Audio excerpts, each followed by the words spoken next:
Alright, so what's going on, guys? This is Mike with Team Dragon with Dragon Kayak Fishing Videos. So today I'm going to be out trolling for walleye for the first time on the big lake, Lake Erie. And here you see me with a nice white bass. I'm using a Bomber Bill Dance Series fat-free Guppy on 2 spin casts with 10-pound mono. And I'm casting out there about 150, 200 feet and just slowly paddling. And I'm trying to catch some of these walleye that are targeted in the bait fish around the port that I just came out of. So stay tuned. I'm going to switch baits up to a blade bait later, a golden one, and check out what happens. So I'm out trolling here with some crankbaits, and I got a good hit on this one. This is a really good fish, whatever it is. Really good fish.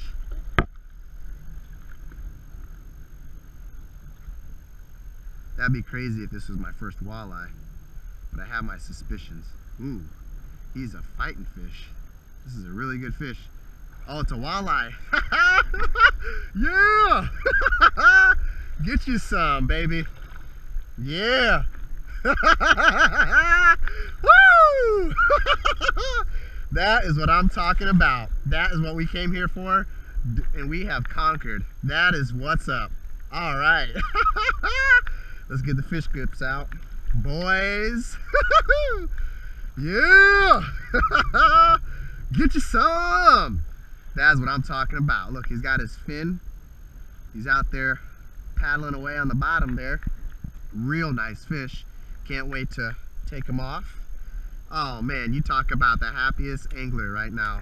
What a fish, man. That is too cool. Too freaking cool. So if you can't tell, I'm pretty excited because this is my target species and the reason I came out to this area. So I'm pretty excited, but check out what happens in this next clip. Alright, so I switched over to a blade bait. I just caught a white bass. The blade bait is nice because I can feel the bottom, the contour of the bottom a lot better. And the waves out there are just getting a little rougher than I had anticipated. So I decided to just drift back, throw this blade bait down, see where it takes me. I'm drifting back kind of by the port where I seem to have gotten a lot more white bass hits and walleye hits, because I figured the walleye are coming in shore to get these bait fish, and so are the other predators.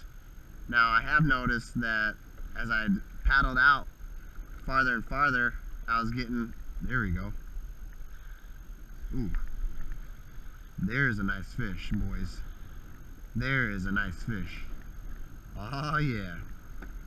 Oh yeah, nice fish. I don't know what this is, but it is So I was very really nice. ecstatic to have caught this It is walleye here. it is an Now, absolute again, tank. the reason why I think these fish are here is because this is the area closest to the mouth of a port. And right now it's post spawn. These fish are tapering off the spawn, coming north to south from the Detroit and Maumee River. Now, a lot of charters are taking their clients out towards these big reefs, and I was always jealous because I didn't have the kayak or the accessibility to hit the big water way out there, miles on out, to target these walleyes. So I was a little bit discouraged. However, upon reading and doing research on walleye, I learned that they're very nomadic fish, and after spawning, just like any spawning species, they're very hungry to recuperate. They need to eat these bait fish and chase fish down. So basically, if you're trying to target walleye, know that there is still a pod of fish that's near the shore and oftentimes traveling looking for bait.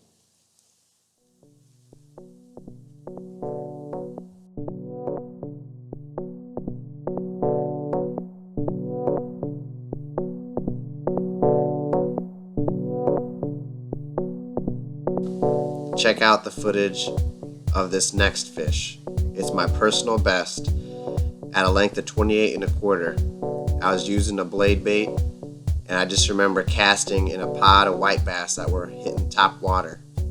Expecting to catch a white bass, this monster took hold.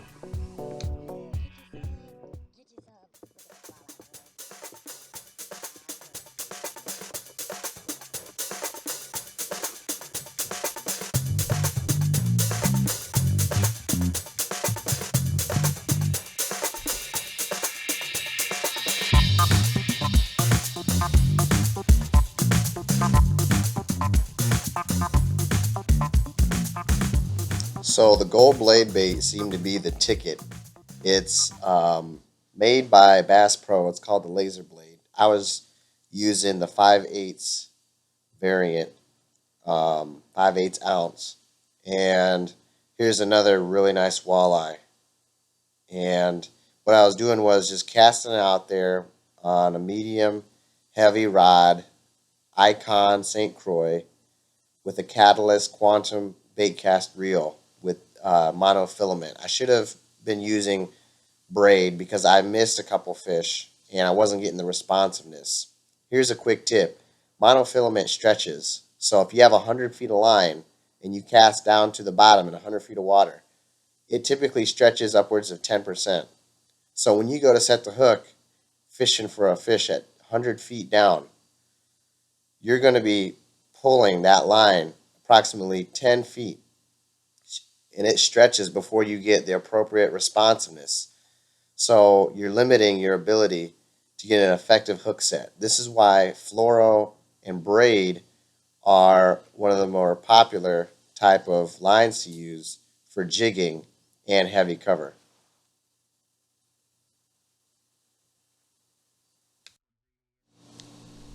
So of course, the adventure wouldn't be complete if we were back in the truck without hooking into a large drum or two or three or maybe even four. So here's some footage of some of the drum that I caught while I was out there. And for those of you who don't know, the freshwater drum, or they also call the sheep's head from the locals, is related to the saltwater red drum and black drum. These fish have a very unique structure located behind their eyes called otoliths. And what they are basically organ system used to equilibrate throughout the water so that they can maintain good balance. And a unique history behind this is the all-time world record is upwards in the 45 to 50 pound range. And these otoliths are measured using these light and dark bands similar to a tree in order to age the fish.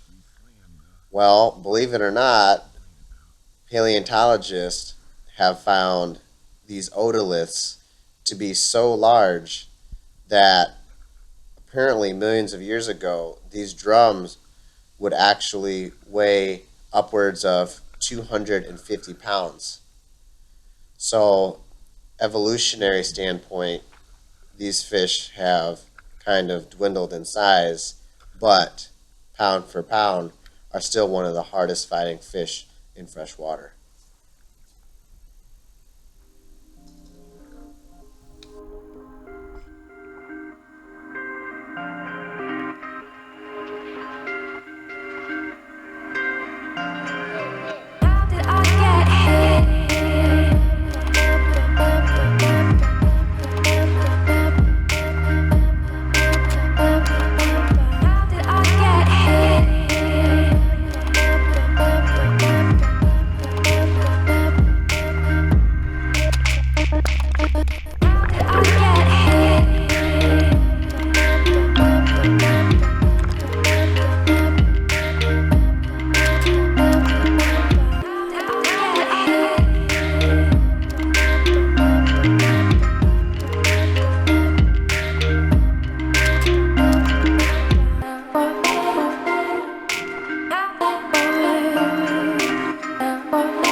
These drum were just absolutely on fire, and I was getting slap wore out. So I decided to give it a break, and I noticed there were pods of white bass hitting the surface. So I figured I'd grab my crankbait and go chase after them, because I was looking for that 16-incher.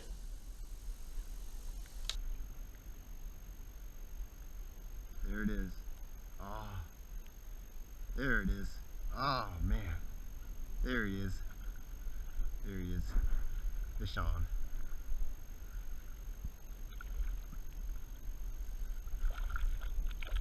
It's a good thing that this fish wasn't the big 16-incher that I had been looking for.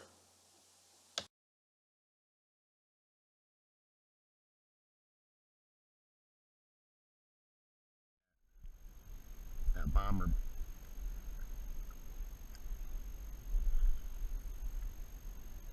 It was so thick that I almost felt as if I was dragging and hitting a couple fish.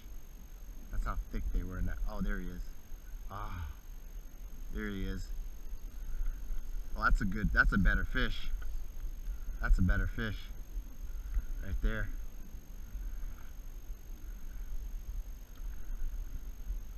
Unfortunately, I just wasn't getting the size of fish that I was looking for. So I figured that the bigger fish were running a little deeper. So I decided to spot and stock with this golden blade bait and check out what happens. That's a good fish.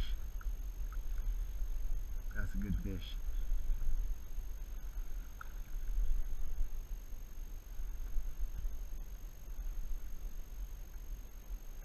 Oh my gosh, I got two. No way, no way, no way. Oh my gosh, two fish on one blade. I mean, that's that's how you catch fish the Team Dragon way. Okay. Oh. That's too funny. That's too funny. Oh man. Oh man. And you know that's when they're thick. You know what I mean? You know they're thick when you catch them like that. Well, there's That's proof cool. to the phrase, leave no fish behind. This concludes the episode here on Lake Erie. I had a blast. We came out to target walleye, and we caught them with blade baits and crankbaits. Both lures that are highly effective. And we learned a lot about the migration of the walleye and their feeding patterns. Hey, this is Mike with Team Dragon. I hope you enjoyed this episode. Subscribe. If you have any questions or comments, let me know. Stay safe. Tight lines. Get you some, baby.